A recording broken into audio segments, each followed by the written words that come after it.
Subscribe કરો એ હૈ news India ચેનલને, પછી યુટ્યુબ એપ પર બેલ આઇકોનનું બટન દબાવો અને નિહાળો એ હૈ ન્યૂઝ ઇન્ડિયા ચેનલ.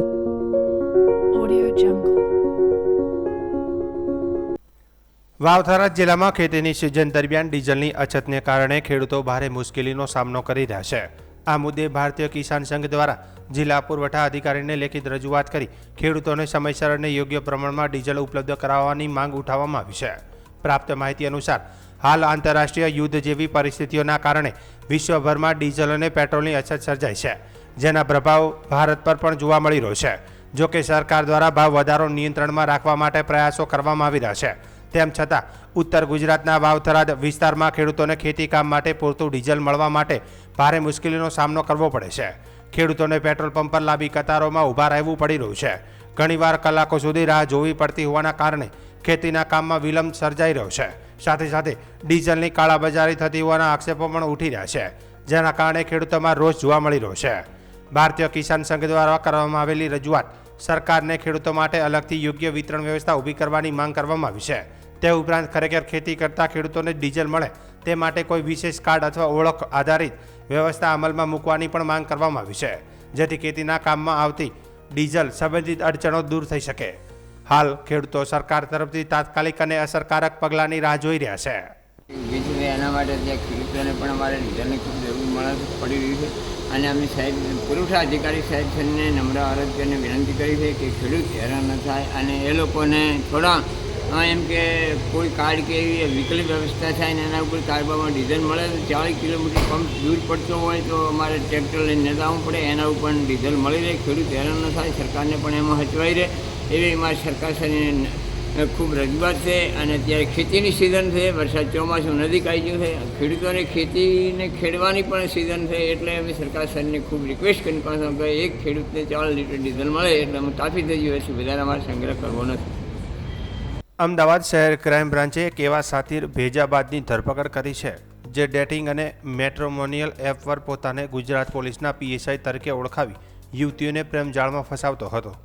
આરોપી એઆઈ ટેકનોલોજીની મદદથી પોલીસ યુનિફોર્મમાં નકલી ફોટા બનાવી યુવતીઓનો વિશ્વાસ જીતતો અને બાદમાં તેનું આર્થિક રીતે તેમજ શારીરિક શોષણ કરતો હતો. પકડાયેલ આરોપીની ઓળખ હિમાંશુ ઉર્ફે રોકી યોગેશ પંચાલ તરીકે થઈ છે.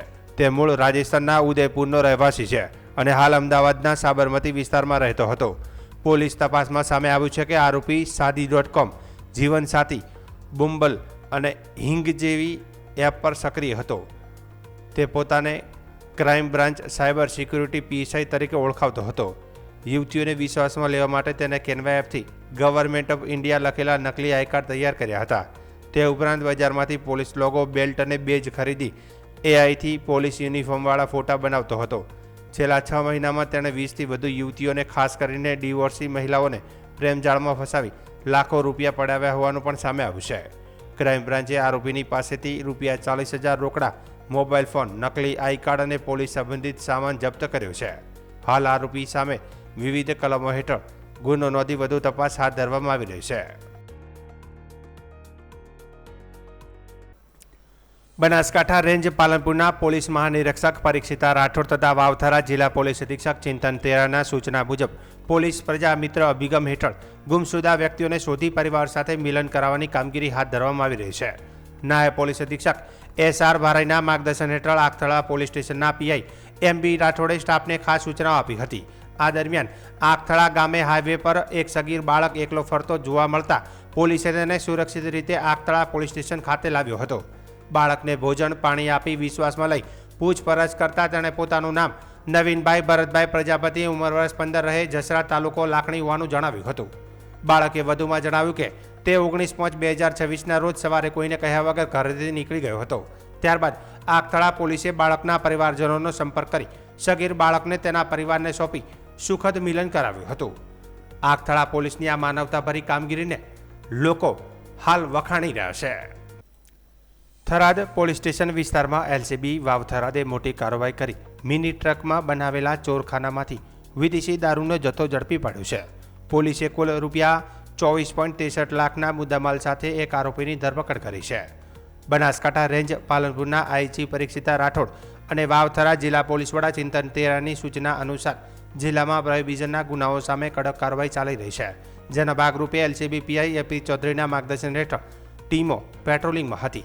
તે દરમિયાન બેવટાથી રાહ તરફ જતા રોડ ઉપર લવાણા કલશ ગામની સીમમાં રાજસ્થાન તરફથી આવતી એક મિની ટ્રક શંકાસ્પદ જણાતા પોલીસે રોકી તપાસ હાથ ધરી હતી.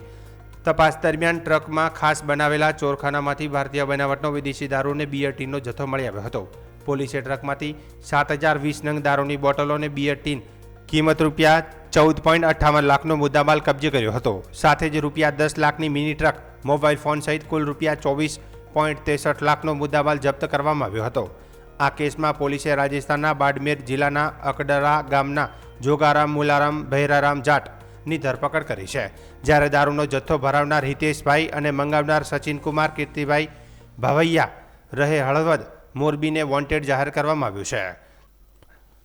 વાવથરા જિલ્લા પોલીસ પરિવારે માનવતાનો ઉત્તમ ઉદાહરણ પૂરું પાડતા હૃદયરોગના હુમલાથી અવસાન પામેલા હોમગાર્ડ તરીકે ફરજ બજાવતા દેવજીભાઈ ત્રિકમભાઈ પટેલના પરિવારને રૂપિયા 1,16,600ની સ્વનિધિ સહાય અર્પણ કરી હતી. દેવજીભાઈ પટેલ લાંબા સમયથી હોમગાર્ડ તરીકે નિષ્ઠાપૂર્વક ફરજ બજાવતા હતા. તેમના અચાનક અવસાનથી પરિવાર તેમજ પોલીસ વિભાગમાં શોકની લાગણી વ્યાપી હતી. આવી દુઃખદ પરિસ્થિતિમાં વાવથરા જિલ્લા પોલીસ પરિવાર દ્વારા એકત્રિત કરાયેલ સ્વનિધિ સહાય પરિવારજનોને અર્પણ કરવામાં આવી હતી. આ પ્રસંગે પોલીસ અધિકારીઓ કર્મચારીઓ પરિવારને સાંત્વના પાઠવી દેવજીભાઈની સેવાઓને યાદ કરી હતી અને પોલીસ પરિવારના આ સહયોગી અભિગમને સ્થાનિક સ્તરે પ્રશંસા મળી રહી છે.